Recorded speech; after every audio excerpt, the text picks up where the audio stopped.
Hello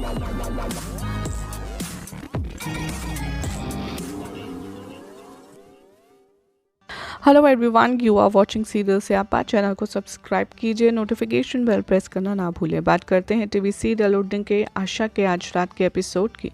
तो episode की शुरुआत में आप देखेंगे कि साइली यहाँ पर काफ़ी ज़्यादा अपसेट होगी जब उसका पूरी तरीके से बिजनेस टूट जाएगा। उसकी शॉप रेणुका और रोशनी के फॉल्स कंप्लेंट से जो म्यूनिसिपल कॉरपोरेशन है वो दुकान को तोड़ देगी।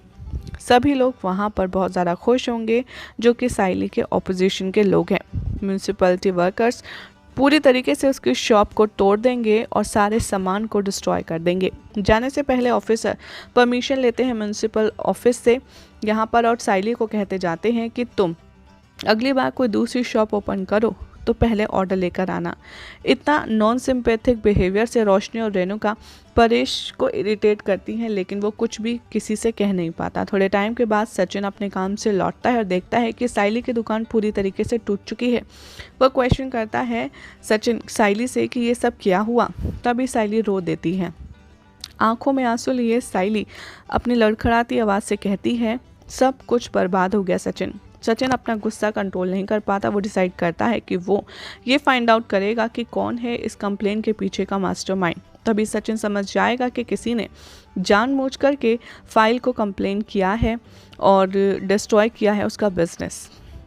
तभी यहाँ पर वो अपनी बीवी को अश्योर करेगा कि हम तेरी दुकान दोबारा से बनाएंगे, तेरी खोई हुई जो पहचान है उसे दोबारा लाएंगे और साइली तेरा बिजनेस जो है वो हम ऊंचाइयों पर ले जाएंगे। साइली कहती है कि बस सचिन हो गया बहुत, मैं अब कोई बिजनेस नहीं करूँगी। परेश और सचिन दोनों ही उसका माइंड कुछ अच्छे और पॉजिटिव वर्ड से मोटिवेट करने की कोशिश करते हैं। यहाँ पर साइली रेणुका डिस्करेज करते हैं रीस्टार्ट करने के लिए साइली को बिजनेस। साइली एडमिट करती है कि गलती तो मेरी ही थी। परेश यहाँ पे इनिशिएट करता है। वो कहता है कि हमें कुछ ना कुछ तो करना होगा इस मामले में ताकि हम समझ पाएं कि कौन था वो इंसान जिसने कंप्लेन करी। इधर रात में सचिन आता है साइली के पास खाना लेकर, उसे अपने हाथों से खिलाता है। वो उससे एक बार फिर से उसके सपने जीने के लिए मोटिवेट करता है। वो श्योर करता है कि वो थोड़े दिनों में एक और नई दुकान बनवा देगा। वो एग्जाम्पल देता है अपनी वाइफ को अपने। वो कहता है कि जब मैं सब कुछ भूल चुका था, सब कुछ खो चुका था, तब साइली तू मेरे साथ खड़ी थी और हम भी अब तेरा बिजनेस दोबारा बनाएंगे। इतना सपोर्टिव एटीट्यूड देखकर, सचिन के इतने पॉजिटिव अप्रोच देखकर साइली को एक बार फिर से कॉन्फिडेंस आता है। इधर अगली मॉर्निंग रेणुका को बिल्कुल भी समझ नहीं आता कि साइली कहाँ है और उससे रेणुका को साइली पूरे घर में कहीं नहीं दिखती। वो नोटिस करती है कि घर का कोई काम भी नहीं हुआ है सुबह से। तभी साइली आती है रेणुका के सामने। रेणुका उससे कहती है कि तूने अब तक घर का कोई काम क्यों नहीं किया सुबह से। साइली बहुत ज़्यादा इरिटेट हो जाती है। वो कहती है क्योंकि मुझे नहीं करना था।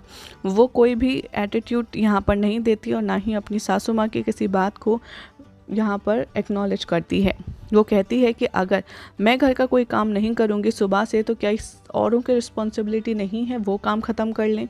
साइली यहाँ पर अपने सिचुएशन को डिपिक्ट करने की कोशिश करती है बिजनेस चले जाने के बाद, उसका माइंडसेट के बाद, लेकिन रेणुका और रोशनी दोनों ही यहाँ पर उसके लिए कोई भी सिंपैथी बिहेवियर नहीं दिखाते। जिसके बाद अब देखना होगा काफ़ी खास कि आखिर शो की कहानी में क्या नया ट्विस्ट आता है। वेल फिलहाल तो ऐसी ही एक्सक्लूसिव अपडेट्स जानने के लिए चैनल को सब्सक्राइब करें, नोटिफिकेशन बेल प्रेस करना ना भूलें।